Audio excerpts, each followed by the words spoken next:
Hello, everyone. Ron Johnson here from L.T.L Tutoring Central. And today I'm just giving a few tips for when you're writing to persuade. So sometimes you might be asked to write a persuasive article, or you might just want to write a persuasive article for some reason, for your blog or business or for some other purpose. So here are a few things to keep in mind if you're doing that. So, first of all, who are your readers? Or if you're doing a presentation, it works the same way. Who is your audience? And you need to know your readers a little bit. And most of the points I make in this video are connected to this idea of knowing who your readers are. So you need to be sure that you are inviting them into your message. And you can only do that if you know a little bit about your readers or who they're most likely to be. So, are they likely to be skeptical or critical? If they are, or if it's a topic that tends to draw a lot of skepticism or criticism, you need to be prepared for that. Even if you're doing it in print, you need to try to answer those questions within your writing or answer those critiques within your writing. So that's a very good practice. It's also very good practice, anyways, to think about that ahead of time. I'm going to talk a little bit more about that in a moment.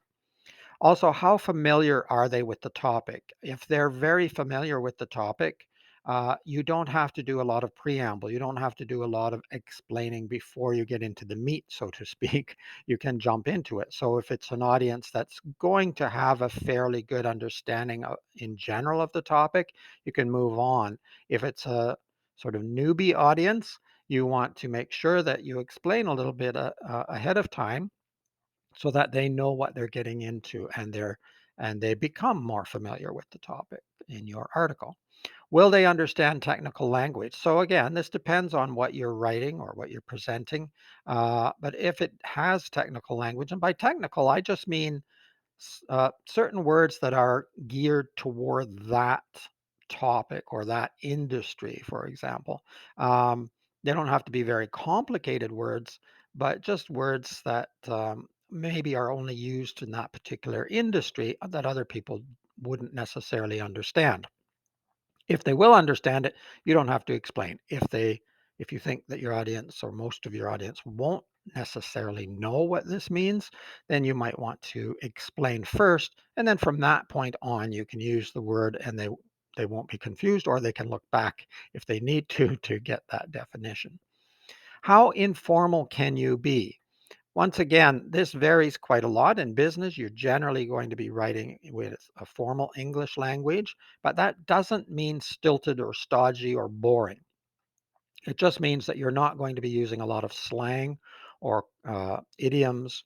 Doesn't mean they're all going to be eliminated because, to be honest, a lot of the expressions, the idioms, and short forms are colloquialisms and slang that we use today has entered so much into the common language that it isn't really considered slang anymore. But then there are still some uh, expressions that would be considered slang and probably not appropriate for business or formal business. But then there's all different kinds of business. What if your business is, you own a store with fun comedy gadgets and party favors and things that might be a bit different. So it depends who your audience is and what you're writing about.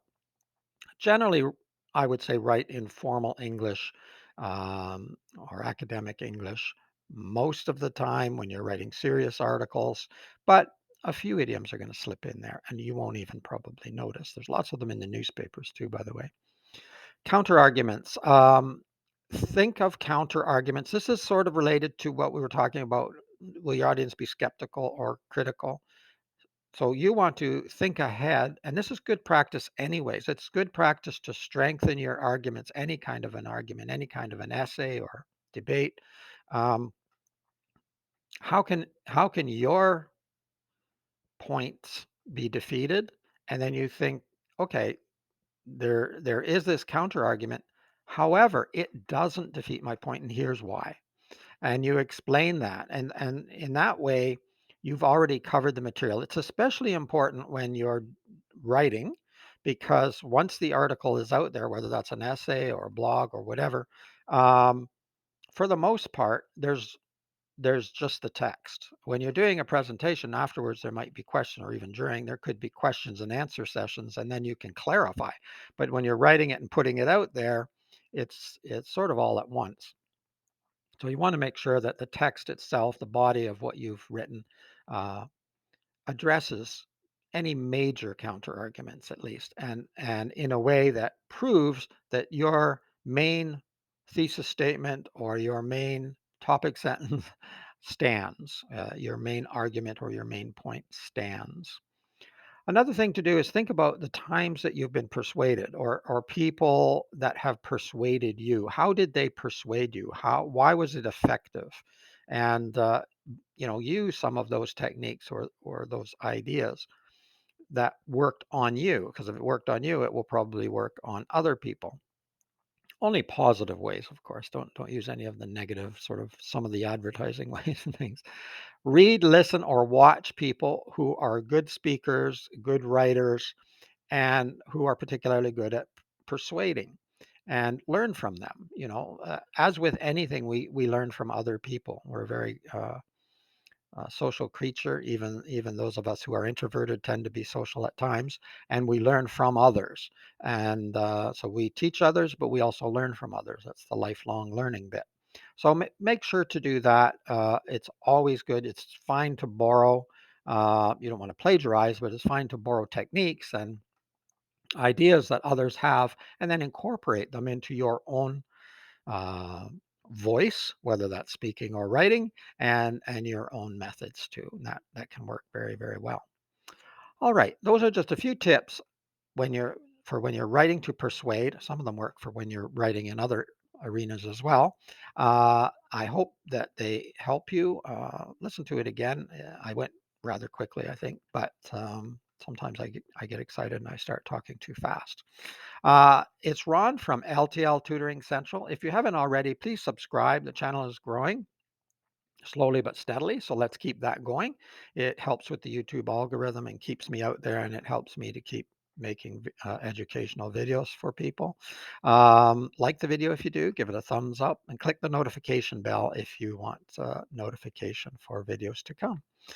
All right. Keep learning, keep having fun. Bye bye for now.